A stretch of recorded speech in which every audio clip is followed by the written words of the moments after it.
हुए कार निर्माता। कार चलाई है ना अभी आपने, कार निर्माता का नाम क्या है? कार निर्माता का नाम है क्या? Henry Ford.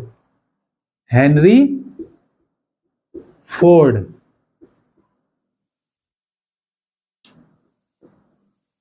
हेनरी फोर्ड वृहत उत्पादन के विख्यात क्या ये प्रणेता थे।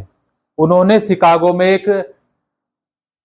में क्या किया? देखो, असेंबली लाइन की तर्ज पर डेट्राइट के अपने कार कारखाने में भी आधुनिक असेंबली लाइन स्थापित की। क्या की इन्होंने? असेंबली लाइन, आधुनिक लाइन लिखता हूं मैं, ठीक है ना, लाइन, असेंबली लाइन शुरू की।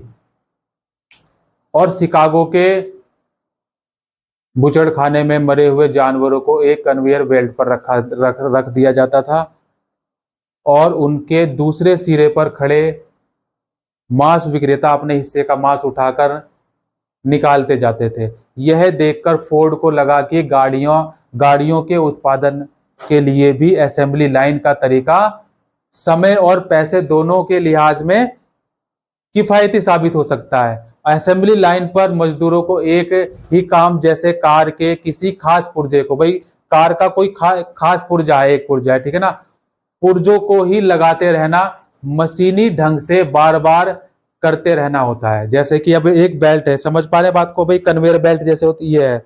अब अगर यहाँ पे असेंबली लाइन चल रही है, कार बनाने की असेंबली लाइन चल रही है, अब आपको कार का स्टीयरिंग फिट करना है, तो आप स्टीयरिंग उठाएंगे, फिट करेंगे, स्टीयरिंग उठाएंगे, फिट करेंगे, बाकी सिर्फ यही काम है आपने।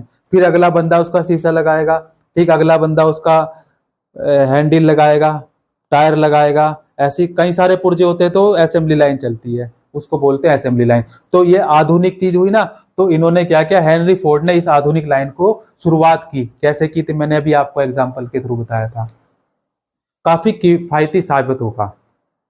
अब काम की रफ्तार इस बात से तय होती थी कि कन्वेयर बेल्ट किस रफ्तार से चलती है ना। कैसे भाई, अब अगर उसकी कन्वेयर बेल्ट की स्पीड कम है तो आप धीरे धीरे लगाएंगे, और अगर तेज हो गई तो आपको जल्दी जल्दी लगाना पड़ेगा। क्यों? क्योंकि देखो, क्योंकि वो तो आगे बढ़ती रहेगी। अब आपने पता लगा एक कार को जो है, एक कार बन रही थी, उसमें शीशा नहीं लगा पाई, इतनी तेज चली गई, क्योंकि आपकी स्पीड कम थी, उसकी स्पीड ज्यादा थी, मैच ही नहीं हुई, तो उस रफ्तार से तय होती थी। यह काम की गति बढ़ाकर प्रत्येक मजदूर की